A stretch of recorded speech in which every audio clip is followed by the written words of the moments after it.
My name is Morgan. I am 27 years old and I work as a forensic data analyst. After my grandmother's funeral, I did not tell my parents she had secretly left her $25 million estate entirely to me.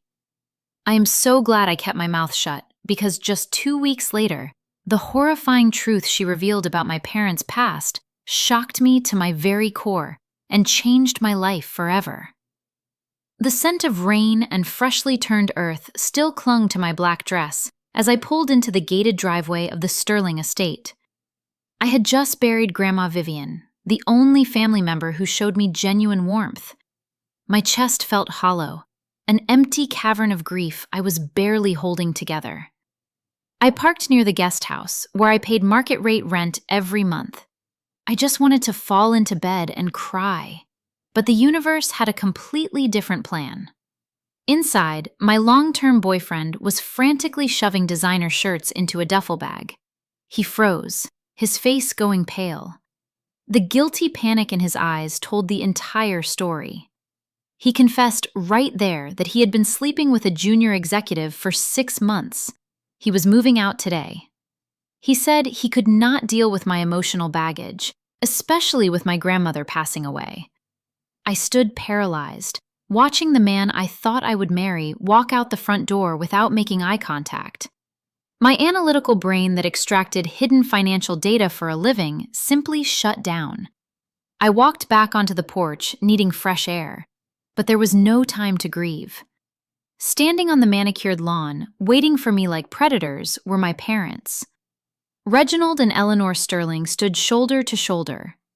My mother still wore her expensive black morning suit, looking furious. My father had his arms tightly crossed, his expression void of any paternal sympathy. My mother marched up the steps and shoved a stiff piece of paper into my chest.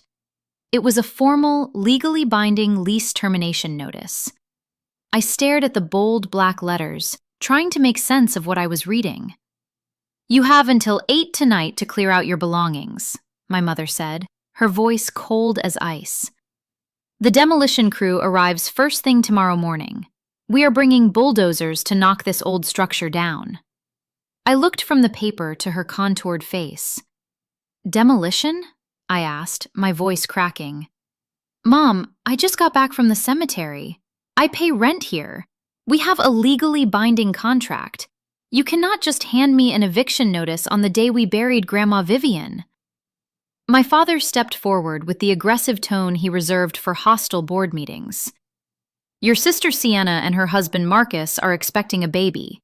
They need proper accommodations when they visit the main house. We are knocking down this outdated guest house to build a custom nursery and a fully equipped suite for their au pair and nanny. Family priorities have shifted. Morgan, you need to make way." I felt a sickening twist in my gut. My younger sister, Sienna, the golden child who had never worked a hard day in her life, was pregnant. Because of that, my parents were rendering me homeless on the worst day of my life. "Dad, you cannot do this," I said. "I just caught my boyfriend packing his bags. I am exhausted. I have nowhere to go on short notice." My mother sighed heavily, rolling her eyes. "You always have to be so dramatic, Morgan. You are 27.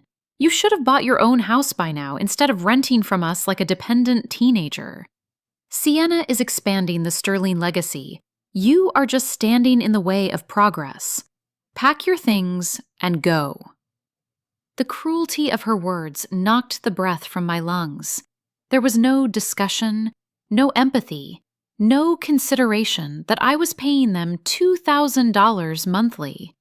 It was a calculated power play, reminding me where I stood in the family hierarchy, at the very bottom, beneath a hired nanny. "If you are not off this property by sunset," my father warned, "I will call security and have you escorted for criminal trespassing." He turned his back and offered his arm to my mother. Together, they walked toward their mansion. I did not cry. I loaded my suitcases into an Uber and rode away. Within 2 hours, I had buried the only family member who loved me, discovered my partner's infidelity, and been evicted. They wanted to break me. But as my shock transformed into anger, my phone rang.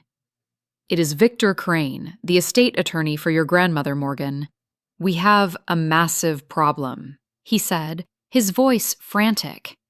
"Your parents just filed an emergency injunction to freeze the entire trust. They submitted a court petition claiming you are mentally unstable and defrauded Vivian on her deathbed." My forensic mindset clicked into high gear. They had no idea what kind of war they had just started. An emergency injunction. My own parents were weaponizing a 5-year-old therapy file to freeze $25 million, declaring me mentally incompetent. I needed to leave immediately to secure my legal defense. But before I could drag my suitcase toward the curb, a pristine white Tesla swerved onto the gravel, blocking my Uber. My sister Sienna stepped out wearing a designer cashmere coat that cost more than my entire forensic software setup. Placing a hand over her flat stomach, she adopted the exaggerated posture of a fragile, expectant mother. A cruel smirk spread across her face. She did not offer a single word of condolence about Grandma Vivian. Instead, she laughed, pointing at my luggage. "Look at this mess. I told Mom and Dad you would drag your heels. We need contractors measuring for the nursery by tomorrow. Do not make this harder than it has to be." The passenger door closed. Marcus, my brother-in-law, stepped onto the gravel. As the CEO of a rising fintech startup, he usually commanded a room effortlessly, but today he stood stiffly, avoiding my gaze. He knew this ambush was unethical, but chose the path of least resistance. Before I could maneuver around their vehicle, my parents returned, flanking Sienna. My father pulled legal documents from a leather folio and shoved a silver pen toward my chest. "Since you are breaking your lease without notice, we are enforcing immediate penalties. Sign this waiver and we will consider your debt settled." I did not take the pen. I scanned the top page. It was a relinquishment form demanding I sign away a symbolic 5% share of Grandma Vivian's estate. The language was deliberately confusing. My mother tapped the signature line. "It is just a formality. Vivian always intended that percentage for family maintenance. We need cash flow for Sienna's nursery. Sign now or we will garnish your wages." Their desperation gave them away. My forensic training had taught me to spot financial panic. If they had successfully frozen $25 million, they would not be extorting a symbolic 5% on a driveway. Elias had said they petitioned claiming I was mentally unstable. If I signed this coercive document under duress, their lawyers would use it as evidence I was erratic and easily manipulated, confirming their false narrative. They did not just want the 5%. They were manufacturing my incompetence in real time. Marcus finally cleared his throat. "Maybe we should handle paperwork later. She just buried her grandmother." Sienna shot him a venomous glare. "Do not baby her.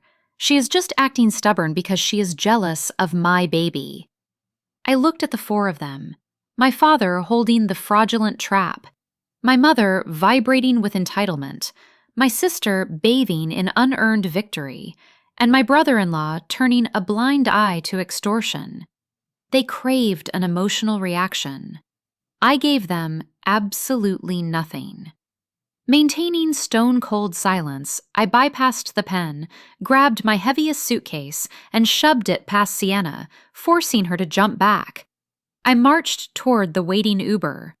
My silence shattered their control. Eleanor lunged forward, her voice cracking into a hysterical scream. "You walk away now, and you are cut off forever. You will get nothing from the Sterling legacy.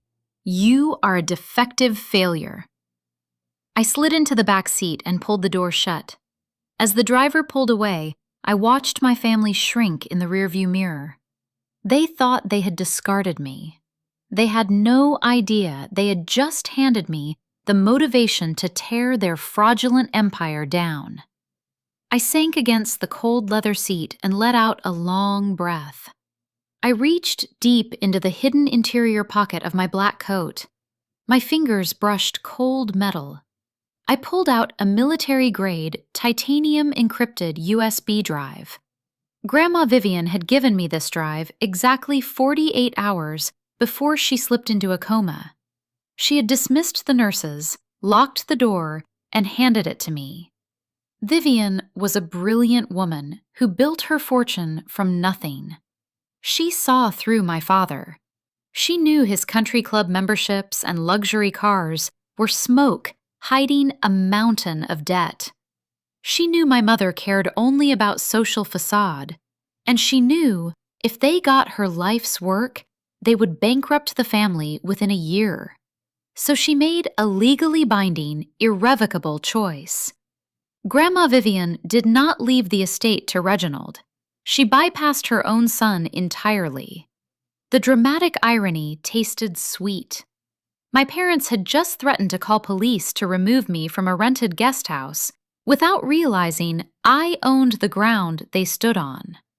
The drive contained the master cryptographic keys to the Vivian Sterling Generation Trust. The entire $25 million had been left solely to me. Vivian chose me because of my forensic background. She knew I had the analytical skills and the spine to stand up to my father. For the first time since her last breath, peace washed over me. Suddenly, my phone rang. Victor Crane. "Hello, Victor," I said calmly. "I just left the estate. I have the drive secured." There was no professional greeting. "Morgan, we have a massive problem," he said, breathless. "Your parents staged that confrontation to distract you while their legal team went to the courthouse. They bypassed standard probate. They filed an emergency ex parte injunction to freeze the entire $25 million trust." The drive felt like ice in my hand. How is that possible? The trust is ironclad. "They challenged your fundamental competency," Victor fired back. "They submitted a sealed petition to a sympathetic judge claiming you are severely mentally unstable. They filed sworn affidavits stating you suffered a psychological break and defrauded Vivian on her deathbed. The judge signed the emergency order 10 minutes ago. The accounts are locked. Morgan, they are framing you for elder abuse and fraud." If we do not fight this immediately, you are going to federal prison. The ride downtown took 18 minutes. I sprinted through the revolving doors of the high-rise, took the elevator to the 42nd floor, and pushed open the heavy oak doors of the conference room. The temperature dropped 10 degrees. It was a calculated ambush. Victor sat at the far end, jaw clenched, shooting me a warning look. Lining the opposite side were 3 high-priced corporate litigators with laptops open. And sitting center, radiating arrogant satisfaction, were Reginald and Eleanor Sterling. Victor said tightly, "Opposing counsel insisted on serving these documents directly." I did not sit. My father leaned back, steepling his fingers. The lead litigator reached for legal papers, but my mother raised her hand, silencing the attorney with one manicured finger. She pulled a thick manila folder from her tote and slid it across the polished table. The logo of a university psychiatric clinic was stamped on the cover. A cold knot formed in my stomach. It was a 5-year-old medical file. I was 22, finishing my degree. Unlike Sienna, who had tuition fully funded and a luxury condo paid for, I had been completely cut off. I was working 3 minimum wage jobs to keep up with student loans while maintaining straight A's. The schedule broke me down. I experienced burnout, sleep deprivation, and anxiety attacks. I voluntarily checked into the campus clinic for therapy. It was a testament to my resilience, but in Eleanor's hands, it was a loaded weapon. "We know you have not been well, Morgan," my mother said, dripping with mock maternal concern for the lawyer's benefit. "We know you suffer from severe psychological instability. It explains why you would manipulate a vulnerable, dying woman. The lead litigator leaned forward. The court takes elder abuse seriously, Miss Sterling.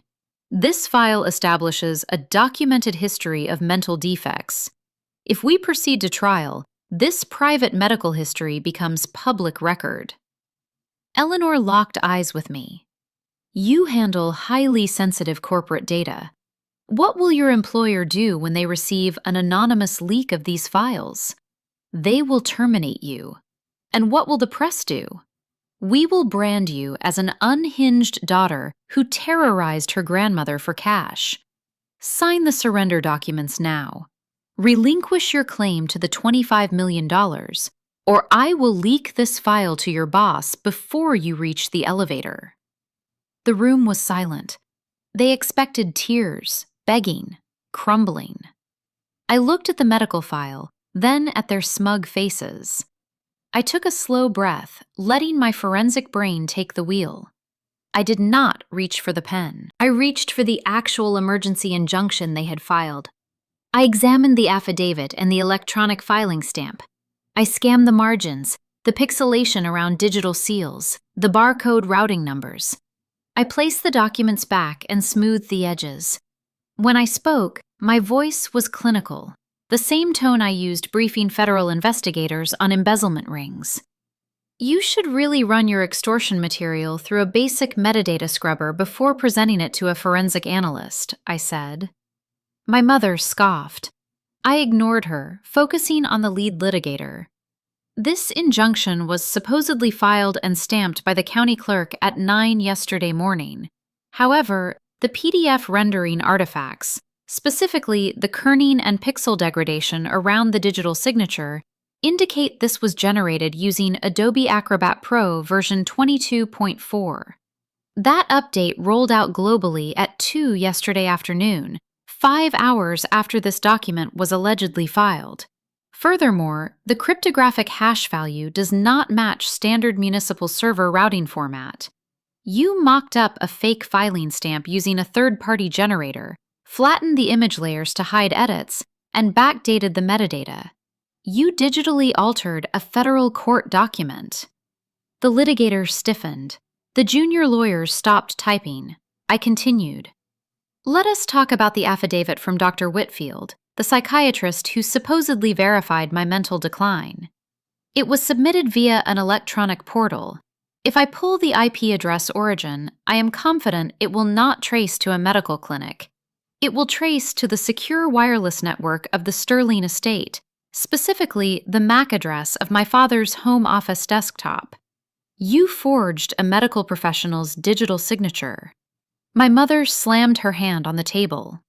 You arrogant brat! You think you can make up technical words and scare us?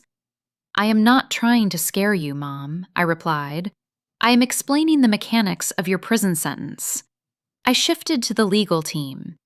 Submitting digitally altered documents to a judge is perjury and fraud upon the court. Forging a medical affidavit to freeze a $25 million estate is grand larceny. Presenting a stolen medical file to extort a signature under threat of defamation violates federal blackmail statutes. As licensed officers of the court, your participation makes you active co-conspirators in a criminal enterprise. The lead litigator's face drained of color. He knew if I handed this to the FBI Cybercrimes Division, his career would end before lunchtime. Morgan, we were simply presenting a settlement option, he stammered. There is no need to escalate. Metadata does not lie, I said coldly, but human beings do. I can prove exactly when these were altered and which network processed the fake stamps. The junior lawyers slammed their laptops shut, physically distancing from the documents like they were radioactive. My father barked, "Do not let this unstable girl lecture you. Force her to sign." The lead litigator stood abruptly. He did not look at me. He looked at Reginald and Eleanor with unfiltered rage. Mr. Sterling, you assured me these affidavits were legitimately filed. You assured me the signatures were verified. They are verified, my father lied. I am not losing my law license for you, the attorney snapped. Gather the files, leave the waivers. He pointed at the door. Get out. Both of you. Your retainer is terminated. If federal authorities contact this firm, we will turn over all communication records. Reginald grabbed Eleanor's arm and practically dragged her toward the doors. They did not look back. The lawyers packed their briefcases and fled through a side door, leaving the forged documents on the table. I was alone.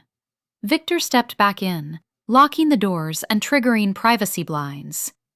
You dismantled a team of apex litigators in 5 minutes, he said with disbelief. Now we need to permanently secure the trust. Victor walked to a concealed wall panel behind a painting. He pressed his thumb against a biometric scanner and pulled out a heavy, matte black steel box. Vivian entrusted me with this 6 months ago, he explained. She said to present it only if Reginald and Eleanor attempted a hostile takeover. She knew exactly what they were capable of. I connected the titanium drive to the safe's data port. The display requested a cryptographic handshake. I loaded a specialized decryption algorithm from my graduate research, designed to unravel polymorphic encryption by predicting structural shifts. The algorithm engaged. A metallic clack echoed as the lock disengaged. Inside was a ruggedized digital tablet. I pressed power.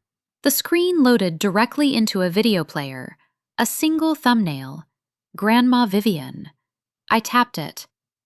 If Victor has given you this safe, it means I am gone and Reginald has shown his true colors, Vivian said, looking directly into the camera. They rely on intimidation because they lack intelligence. But I raised you to be smarter. I did not just leave you the money. I rigged the trust with a hidden structural trigger. When Reginald filed that fraudulent injunction, he tripped a wire. The entire $25 million has been automatically routed behind an international corporate firewall. The accounts they tried to freeze are empty decoys. The real assets are locked in a sovereign offshore holding company that only you can access. Victor let out a sharp breath. She weaponized their own lawsuit against them. But there is a secondary file, Vivian continued. It contains the truth about what Reginald did in the winter of 1999. The file is named Truth 1999. The video ended. I saw the encrypted folder on the tablet desktop. I connected it to my laptop and initiated decryption. The progress bar inched forward. 10%. 20%. Then my phone flashed with an urgent notification from my firm's HR department. Morgan Sterling, you are hereby suspended effective immediately without pay. We have been contacted by federal authorities regarding corporate data theft. Surrender all company hardware instantly. My parents had failed to steal the $25 million, so they had executed a secondary strike, framing me for federal cybercrime. On the table, my laptop flickered. The decryption progress hit 52% and stalled. A remote kill switch flashed. My corporate IT department was attempting to wipe my machine. I slammed the keyboard, terminated the connection, and yanked the power cord. The progress froze. Panic washed over me. My decryption algorithm was tethered to my primary forensic server array, which was sitting in the guest house I had just been evicted from. Without that hardware, I could not finish decrypting Vivian's message or prove my parents forged the injunction. I shoved everything into my bag, sprinted down 42 flights of stairs, and flagged a cab. The ride back felt like moving through molasses. If my parents realized those black boxes contained the tools to send them to prison, they would smash them. The cab crunched onto the gravel. Before it stopped, I shoved the door open. The scene was a waking nightmare. The guest house doors were propped wide. A massive moving truck idled on the lawn, tearing muddy trenches into the grass. 3 burly men were hauling my belongings out and tossing them carelessly. Sienna stood on the portico directing the chaos with artisan coffee in hand. Just dump the electronics on the pavement, she commanded. The interior needs to be gutted by noon. One mover stepped out holding my primary processing tower, the nerve center of my entire defense. He swung his arms back, preparing to toss it onto the gravel. I sprinted across the lawn. "Put that down!" I shouted. The mover hesitated. I threw my body between him and the driveway, wrapping both arms around the server tower and ripping it from his grip. The metallic edges dug painfully into my chest, dragging me to my knees, but I held on with a death grip. Sienna sighed. "I told you not to make this difficult. You do not live here anymore. Stop being dramatic over a stupid computer." "I have a legally binding lease," I fired back. "You cannot execute a self-help eviction without a court order and a sheriff. This is a crime." A slow, mocking clap echoed. Reginald strolled down the walkway in a cashmere sweater, looking comfortable for a man who had just committed multiple felonies. He pulled out his phone. "Chief Brennan, Reginald here. I need a favor. I have an erratic individual refusing to leave my property, causing a violent disturbance. Unfortunately, it is my troubled daughter. I need officers dispatched immediately." He lowered the phone. "Chief Brennan is sending 2 squad cars. You have 4 minutes before you leave in handcuffs." The largest mover cracked his knuckles and lunged for my server. "Back off." The command sliced through the air. Marcus stepped from the portico shadows, shoving past Sienna and planting himself between me and the mover. He shoved the man hard, forcing him backward. "Do not touch that hardware," Marcus growled.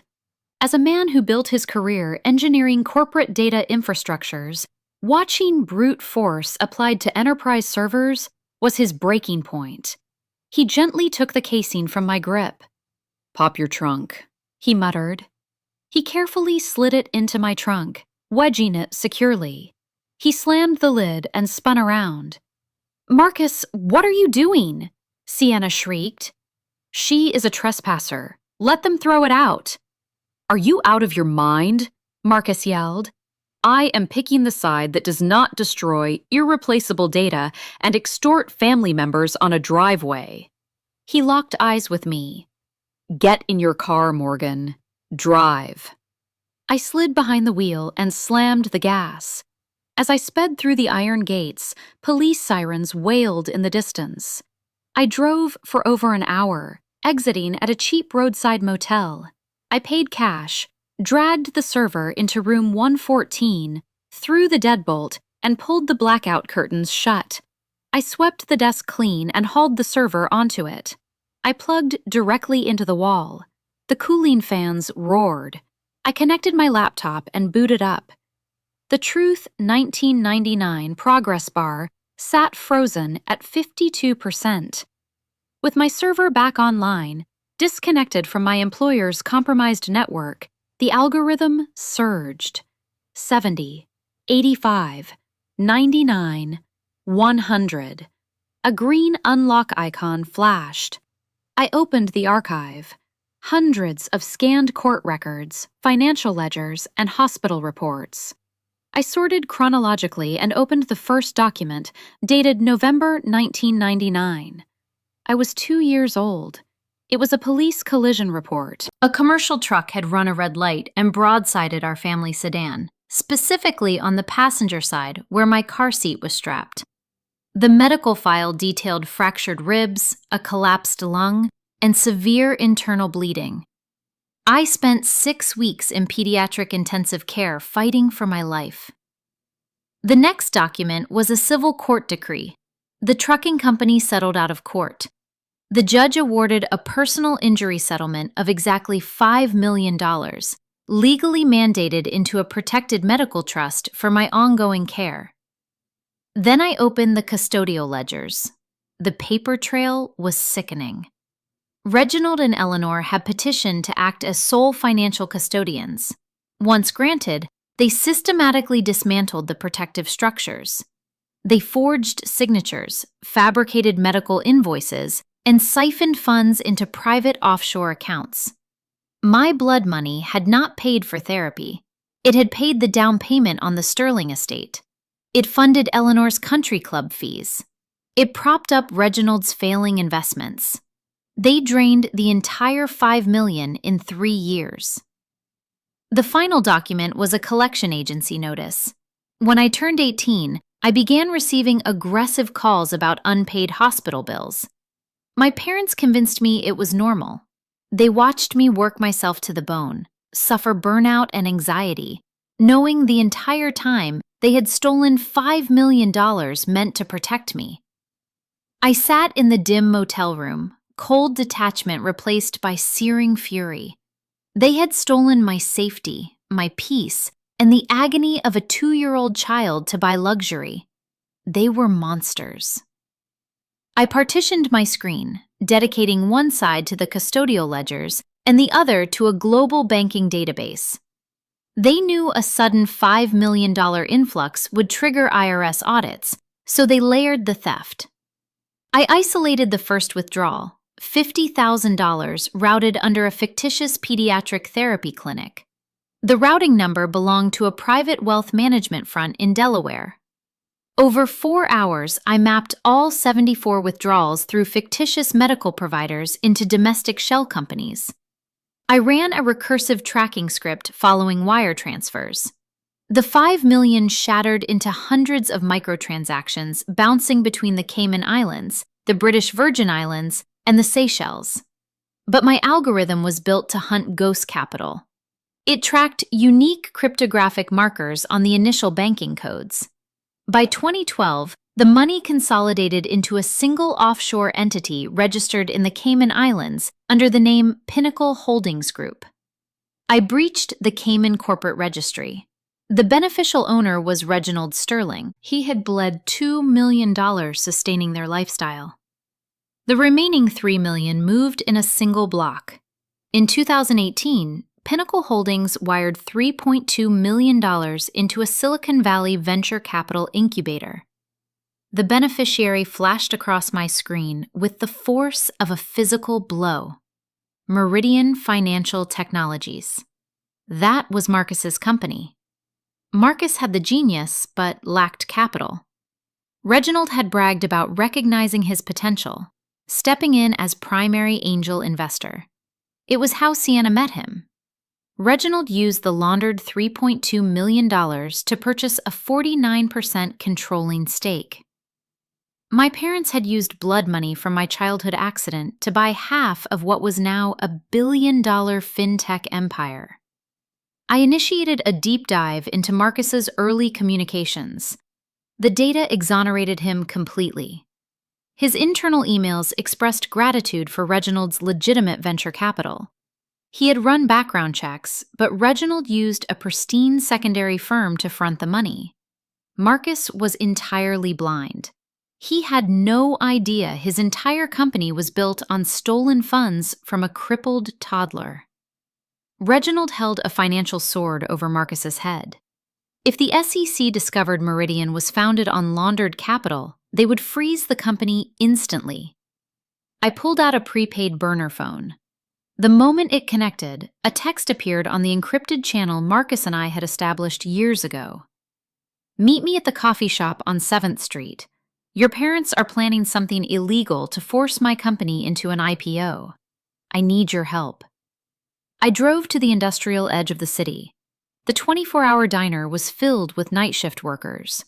Marcus sat in a back booth, looking nothing like the polished billionaire on magazine covers.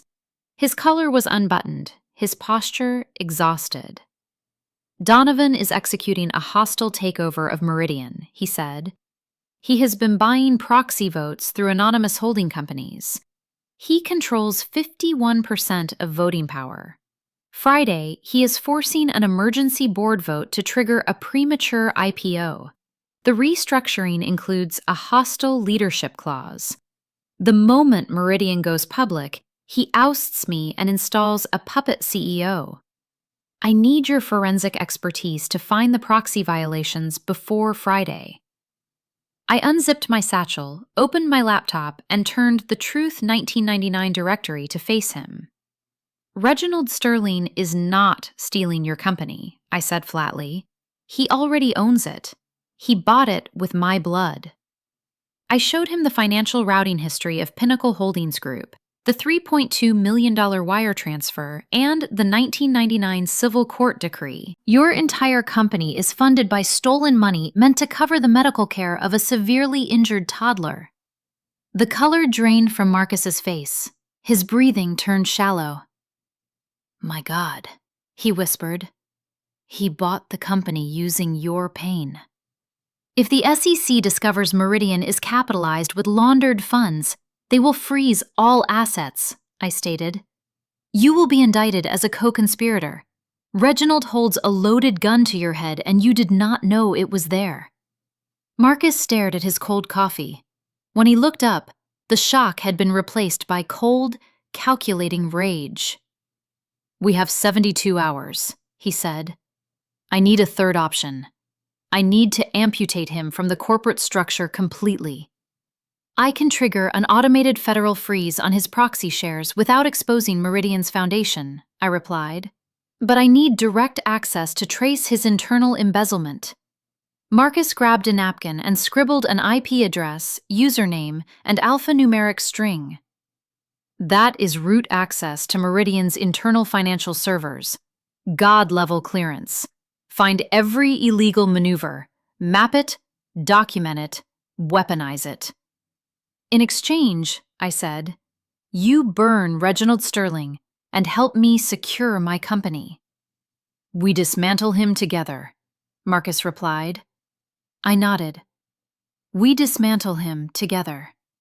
48 hours later, our retaliation was fully weaponized.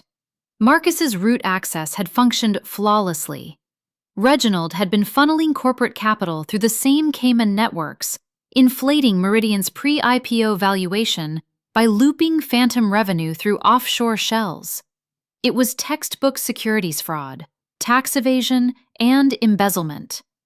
I captured every cryptographic signature, every hidden routing number, every falsified ledger entry. The climax was tonight. The Sterling family was hosting a hyper-exclusive black tie gala at the Imperial Grand Hotel, an investor showcase before Friday's hostile board vote. I stepped from a town car in a tailored midnight blue evening gown, hair swept in an architectural twist, carrying a leather clutch with a high-processing iPad. Marcus had generated a phantom VIP credential. The scanner chimed green. I slipped inside. The grand ballroom was a monument to stolen opulence. Crystal chandeliers cast refracted light over white silk tables. A hush fell as the string quartet faded. Eleanor took the microphone in a diamond-studded gown paid for by my shattered ribs. When my husband and I recognized the potential of Meridian Technologies, we knew we were investing in family, she purred. We pride ourselves on ethical business, integrity, and transparency. I stood near a floral arrangement, nauseated by the hypocrisy. While they basked in adulation, I located Table 1, occupied by the apex predators of global finance, the directors whose billions Reginald needed for the IPO. I reached Table 1 as waiters poured wine. Good evening, I said. I represent an independent risk assessment entity. I highly recommend you view this before committing capital to Meridian Technologies. I placed the iPad over the floral centerpiece. The screen displayed a forensic dashboard. This is the complete trail of Reginald Sterling's pre-IPO tax evasion and corporate embezzlement, I stated. I swiped to the Cayman Shell Company registries. Pinnacle Holdings Group. Reginald is using this proxy to loop phantom revenue back into Meridian, artificially inflating valuation. Furthermore, the initial seed capital was illegally laundered through the same network. The chairman reached for his reading glasses, face draining. Are you claiming the founding capital is compromised? I am proving it, I replied, displaying the SEC tip line confirmation code. I have cryptographic signatures, routing numbers, and proxy ownership documents. Federal authorities will initiate an asset freeze before the fiscal quarter ends. A sharp-eyed portfolio manager looked up. If the SEC freezes Meridian during the IPO window, our capital gets locked in litigation for years. Exactly, I said.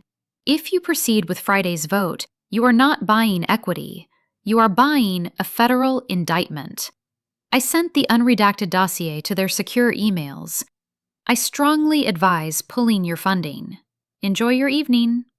I walked away, leaving the most powerful investors staring at their phones in horrified silence.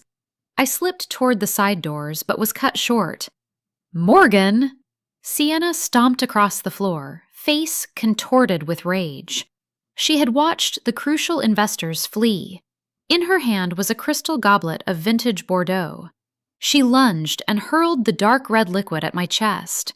Wine soaked through my gown. The goblet shattered on the marble.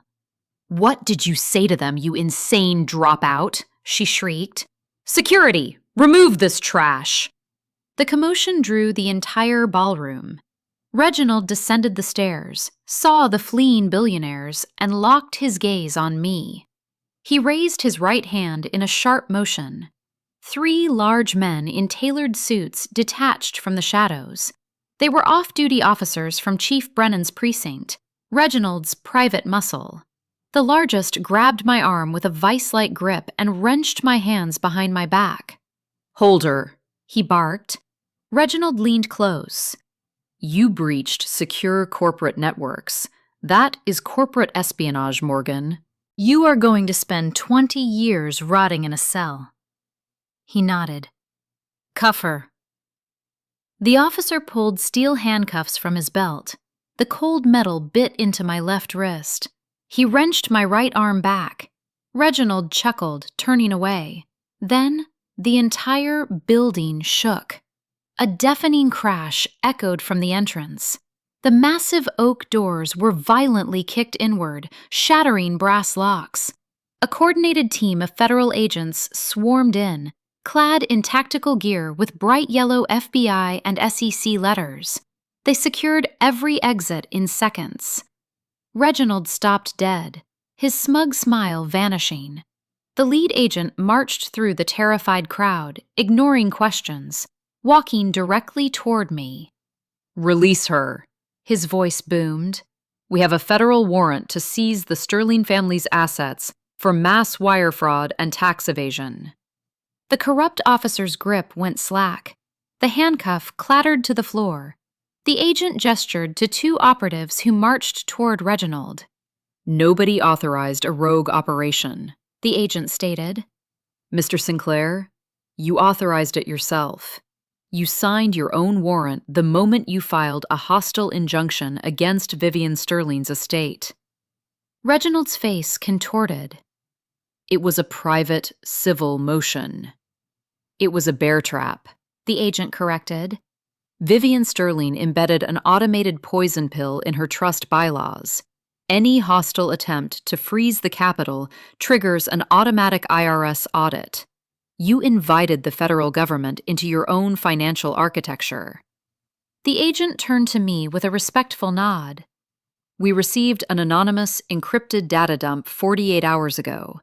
It contained the forensic map of Pinnacle Holdings Group, the cryptographic keys, the server IPs, and proxy ownership documents.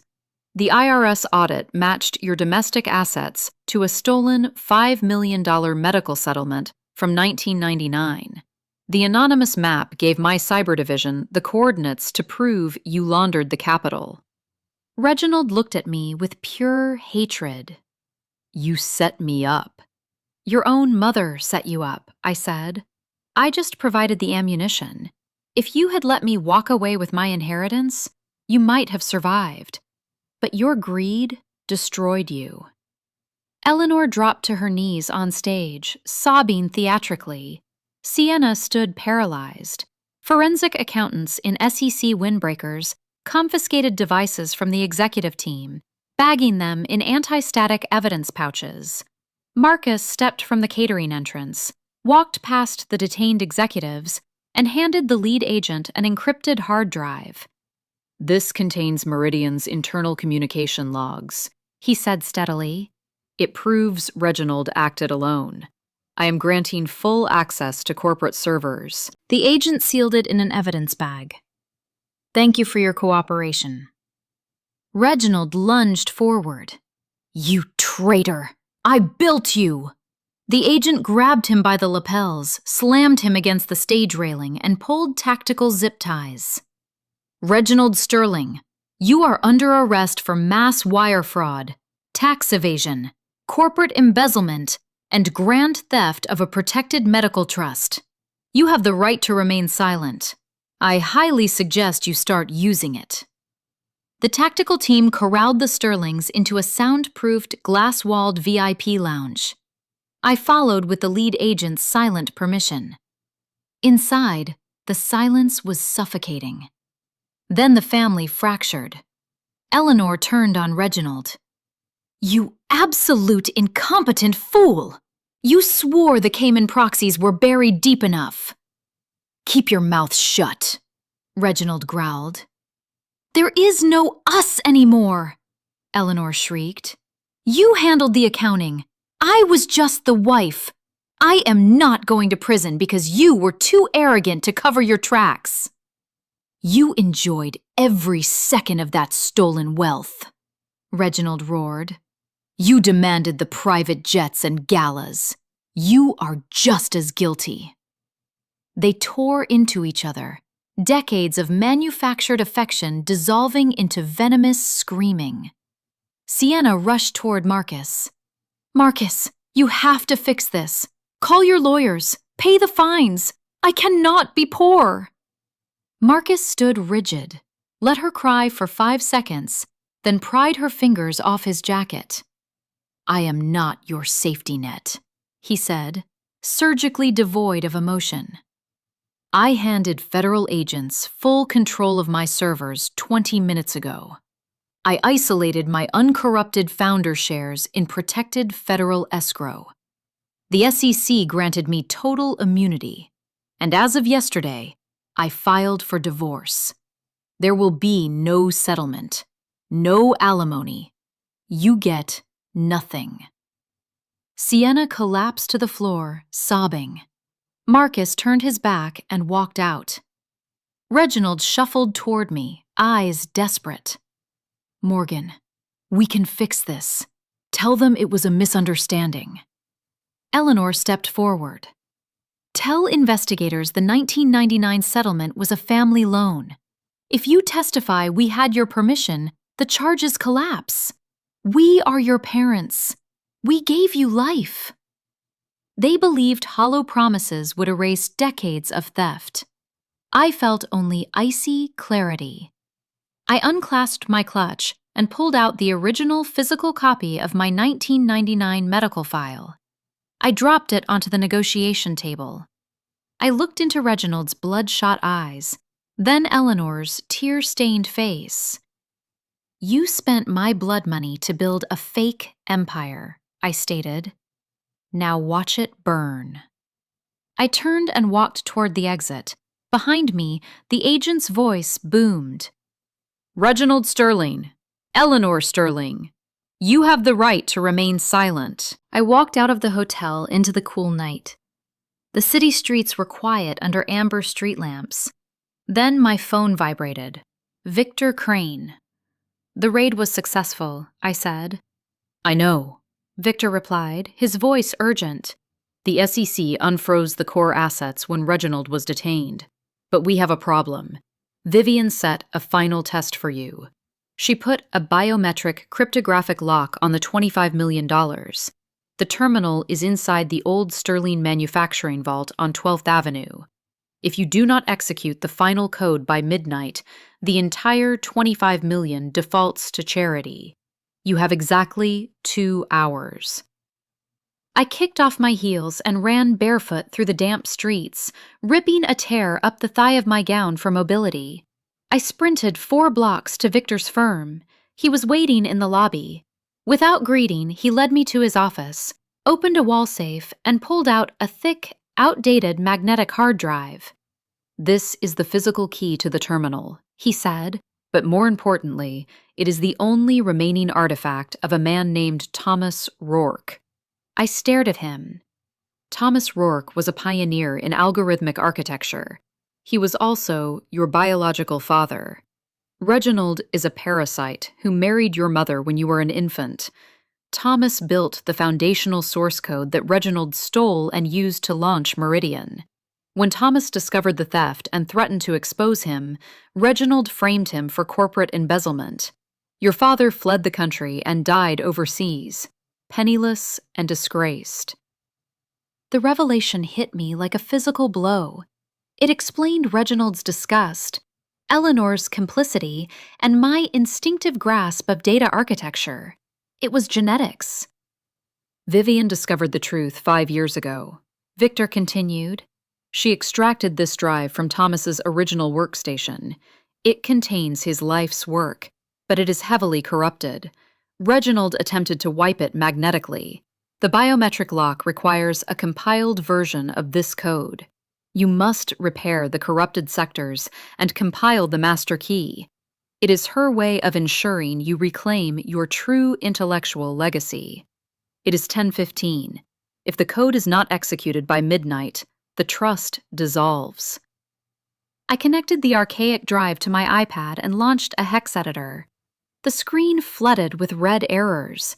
Entire memory blocks were magnetically scrambled. But as I scrolled through fragmented C++ and assembly language, a profound familiarity washed over me. This was the skeleton of Meridian. The core engine was entirely Thomas Rourke. It was my father. I began typing with blistering speed, writing bridge scripts to reconnect orphaned data packets. I was not just repairing code. I was having a conversation with a dead man. I understood his logic intuitively. He built a recursive loop here, I murmured. Reginald could never stabilize it, so he throttled the speed. But Thomas meant for it to self-correct. I rewrote the damaged loop. The clock ticked past 11:30. I ran a master diagnostic. Green. The code stabilized. I slammed the execute command. A flawless cryptographic key generated on my screen. I have it, I said. Victor tossed brass keys across the desk. The vault is beneath the old textile factory on 12th Avenue. Go. I sprinted 4 blocks through rain, found the iron service door, and shoved the key in. 3 flights down, I reached the reinforced steel bulkhead. I swiped the keycard. Hydraulic bolts retracted. Inside was a climate-controlled server room with an archaic mainframe. The digital clock read 11 p.m. 60 minutes remaining. I wired the scarred drive into my rescued servers. The mainframe's defensive architecture engaged. A shrill alarm blared. The physical drive was failing, read heads grinding against platters. If it crashed before extraction, the money was gone forever. I dropped into surgical focus, bypassing the graphical interface, dropping into command line. I initiated a bit-for-bit forensic clone, redirecting read heads to scrape healthy blocks first. 11:22 p.m. Cloning hit 50%. The vault's firewall detected the anomaly and threw up a polymorphic encryption shield, scrambling the data stream every 10 seconds. I recognized the architecture instantly. It was Thomas Rourke's signature defense mechanism. I wrote an aggressive counterscript, building an algorithmic net to predict the cipher's next mutation. 11:41 p.m. A mechanical click of death echoed. The read arm was scratching the platter.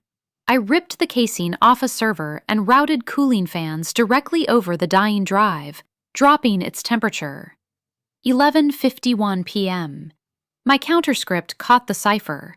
The shield shattered. I forced the handshake protocol open and initiated the final payload injection. 90%.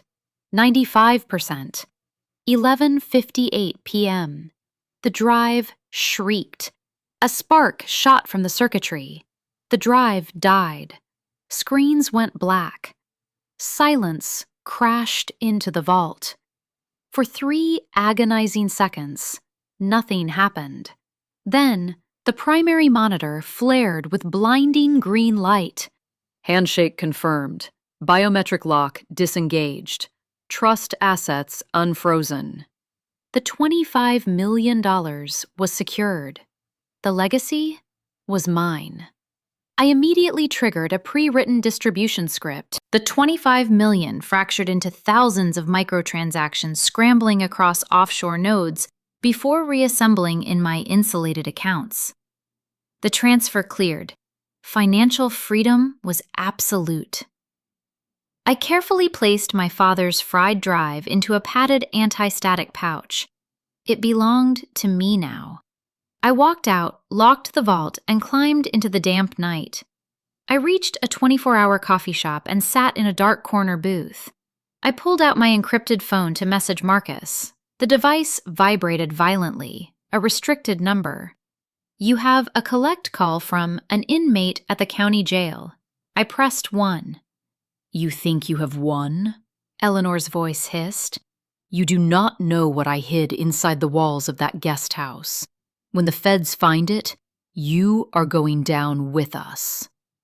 The line went dead. I did not waste a second. I called Special Agent David Kessler, the lead FBI investigator. I relayed Eleanor's exact words and instructed him to redirect tactical teams to the guest house. I flagged a taxi and barked the estate address. The property was swarming with federal vehicles. I sprinted to the guest house. Agent Kessler was waiting with armed agents carrying breaching tools. I pointed at the wall behind where my headboard used to sit. "Tear it open." An agent swung an iron pry bar into the plaster. Dust plumed. Deep inside the wall cavity sat a fireproof lockbox. Kessler snapped the lock and opened it. Inside was a leather-bound ledger and a solid-state hard drive. Kessler flipped the ledger open and handed it to me. Eleanor had fabricated a paper trail making my rent checks look like massive deposits into Reginald's laundering shells. She was framing me as a willing co-conspirator. "If this holds up," Kessler stated grimly, "the U.S. attorney will indict you as a managing partner." "It will not hold up," I said. "Pass me that drive."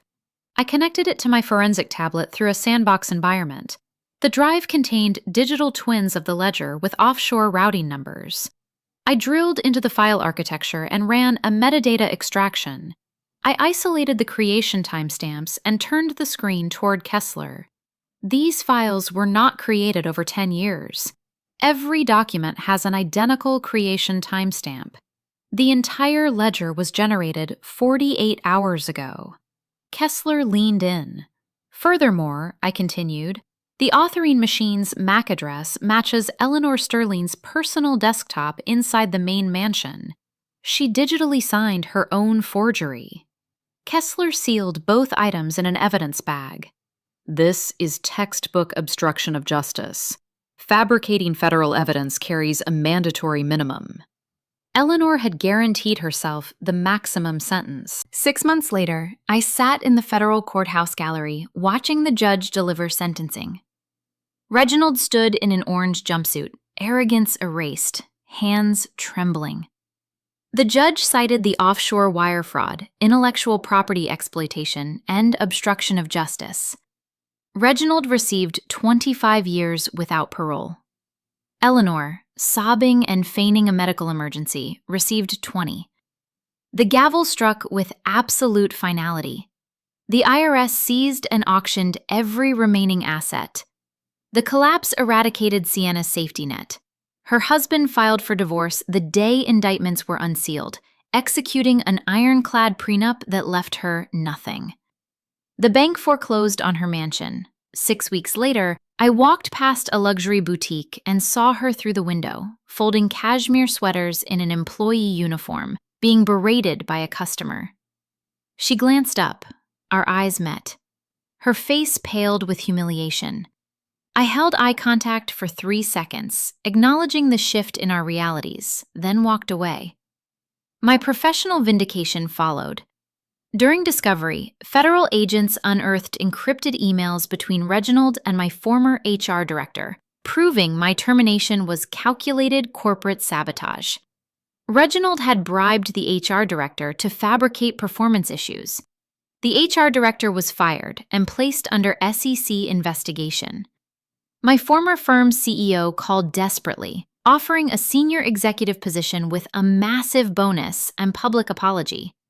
I declined, informed him my legal team would pursue maximum damages, and ended the call. That call severed the final string to my past. 6 months after the raid, I executed my master plan. The $25 million became the bedrock of Rourke Forensic Systems. I purchased the top 3 floors of a glass high-rise in the tech district. The core engine was adapted from Thomas Rourke's original source code, his recursive logic weaponized for the modern digital battlefield. I recruited the sharpest cybersecurity minds. We specialized in dismantling the exact corporate fraud Reginald had perfected. When global corporations suspected internal sabotage, they called Rourke. When federal agencies needed cryptographic locks broken, they requested my authorization. Marcus rebounded without Reginald's shadow network. He scrubbed his data architecture, cleared Meridian's name, and his restructured IPO launched flawlessly, shattering projections. We met for coffee every other Tuesday as respected colleagues. There was no romance, no power imbalance, just a partnership forged in mutual survival. He raised his mug, clinking it against mine in a silent salute to the empires we had both secured. That afternoon, I drove through the iron gates of Greenwood Cemetery. I bypassed the ostentatious Sterling mausoleums and walked to a modest headstone under a weeping willow. Grandma Vivian Sterling. I placed white lilies against the stone. "Thank you," I said. "Thank you for making me earn it. Thank you for forcing me to find the truth." Vivian had not handed me $25 million out of pity. She had given me a crucible. The corrupted hard drive was a brutal, flawless test ensuring I possessed the intellect and will to carry Thomas Rourke's legacy forward. She made me resurrect a ghost to prove I was worthy. I stood and pulled my trench coat tighter. The Sterling shadow was permanently erased. I was no longer the discarded daughter of a toxic dynasty. I was the architect of my own empire, forged in stolen heritage, operating on my own terms. I turned and walked toward the exit, my footsteps echoing with absolute certainty. Sometimes a family's rejection is not an ending. It is the ultimate liberation to build your own empire.